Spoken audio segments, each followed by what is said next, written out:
le référencement et le positionnement sur le web. Donc avant toute chose, je vais me présenter. Donc moi je suis Damien Chapoulet, je suis chef de projet internet chez Export Entreprise.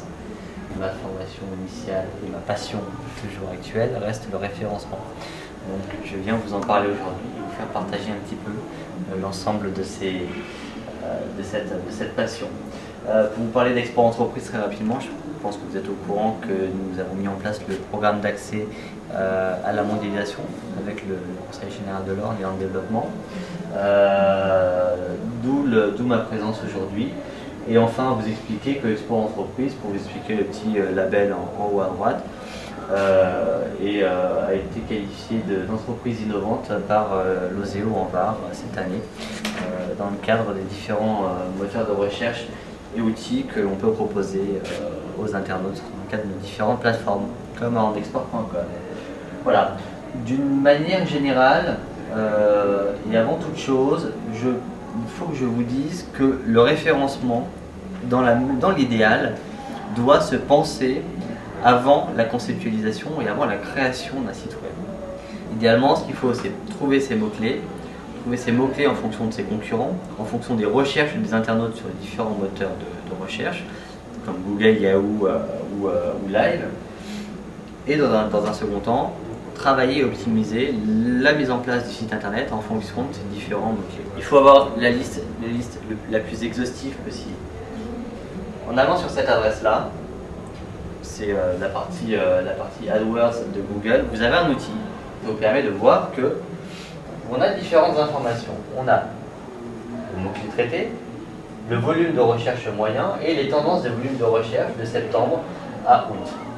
Autre type d'information qui, là, à mon avis, me paraît essentiel, c'est la comparaison entre la concurrence des annonceurs et le volume de recherche sur les mots-clés. Évidemment, moins il y a de concurrents et plus vous avez de chances d'être bien positionné. Donc l'objectif, c'est de choper les endroits, les internautes qui vont faire des recherches sur des expressions où il y a très peu de concurrents. Choisir ces mots-clés dans une langue étrangère, toujours le même outil que je vous ai montré tout à l'heure. Vous avez la possibilité de définir ici les mots-clés dans la langue appropriée qui correspondent vraiment à votre secteur d'activité. Une fois les mots-clés choisis, l'occurrence des mots-clés, ce qu'on appelle l'IDM, l'indice de densité des mots-clés. Considérez un maximum de 6 mots-clés ou 6 expressions clés différentes par page. L'objectif, c'est qu'il faut essayer de mettre en avant certains mots-clés ou certaines expressions clés. Et en fait, par page, vous allez devoir optimiser le contenu de vos pages avec des mots-clés ou des expressions différentes. Google est un moteur de recherche intelligent qui arrive à définir la thématique abordée au sein de votre site internet. En fait, à chaque fois que vous avez des mots-clés, il faut, lorsque vous les mettez dans votre texte, il faut les ressortir. Vous les ressortez en les mettant en gras. Vous les ressortez en mettant un lien hypertexte dessus. C'est toute la partie d'un site internet qui est invisible et qui a priori s'adresse au moteur de recherche. On a ce qu'on appelle le meta title, donc le titre de la page. On a ce qu'on appelle la méta description, donc la description de votre page internet. Et on a ce que l'on appelle les meta keywords, donc les mots-clés de votre page. Ça, ces trois parties-là sont extrêmement importantes pour optimiser justement votre référencement et pour insérer un maximum de mots-clés et d'expressions clés qui sont afférentes à votre site web.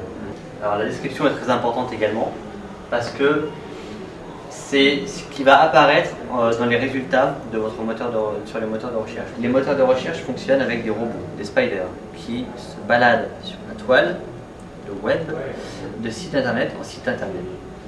Pour essayer de fluidifier au maximum le passage d'un robot dans votre site internet, il faut lui ouvrir un maximum les portes de votre site internet. Donc par définition, il faut créer des liens sur son propre site internet, afin que, une fois que le robot va arriver sur votre page, il va crawler l'ensemble de vos pages, hop, il va avoir un lien qui va pointer vers une autre rubrique de votre site, il va aller vers cette rubrique, il va crawler l'ensemble de cette page, hop, il retombe sur un lien qui repointe sur une autre rubrique de votre site, etc. Cette stratégie en fait de tissage de la toile à l'intérieur même du site internet ça va permettre justement à Google de référencer un maximum de pages de votre site internet et ça va lui permettre d'avoir plus de visibilité. Chaque lien créé doit être positionné sur un mot-clé, dans la mesure du possible, j'entends bien. Alors là, les liens externes, c'est ce qu'on appelle le link management. Ce qui se passe, c'est qu'on va privilégier la qualité à la quantité. C'est ce qu'on va appeler des sites qui ont un bon page ranking. Il vaut mieux avoir ça, donc la qualité, plutôt que la quantité. Par définition, Google a pour ambition et pour objectif de fournir à ses internautes le résultat le plus pertinent, afin que l'internaute ne passe pas des heures et des heures à rechercher sur Internet. Alors, quelques adresses intéressantes à retenir. J'ai retenu deux types d'adresses et de manipulation. La première, vous arrivez au lieu de marquer votre recherche dans Google, vous marquez link, l'adresse de votre site internet. Et là, j'ai eu une liste de sites internet qui avait un lien qui pointait vers mon site. C'est toujours intéressant de voir un peu quels sont mes liens, mes sites amis. Deuxièmement, savoir ceux qui ont le même contenu ou un contenu similaire au mien. Vous faites related, adresse de votre site, et là vous arrivez directement sur une page où vous avez une liste de sites internet définis par Google comme étant des sites qui ont à peu près un contenu similaire au vôtre, et donc grossièrement la même activité, les mêmes centres d'intérêt. Le référencement naturel, c'est quelque chose qui est passionnant, mais que l'on n'obtient pas forcément du premier coup. C'est quelque chose qui s'obtient avec le temps, c'est quelque chose qui s'obtient en faisant des rééquilibrages, en faisant des paramétrages différents, en calculant bien ses mots-clés, etc., en fonction des concurrents.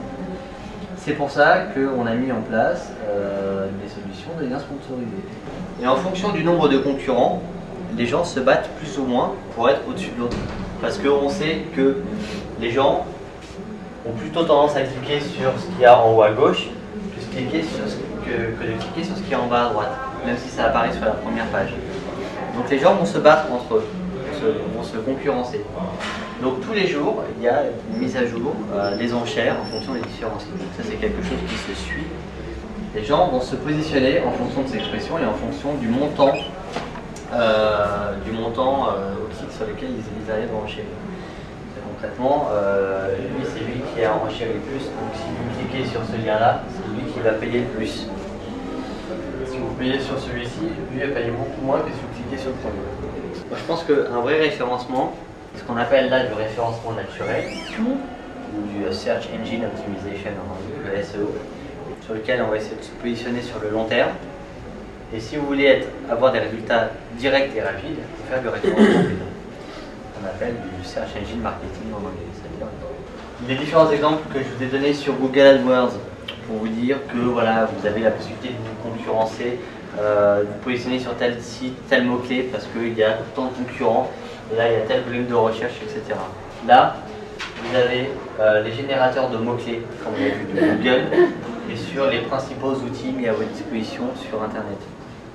Essayez de faire un peu essayer de mettre en pratique les différentes astuces dont je vous ai parlé.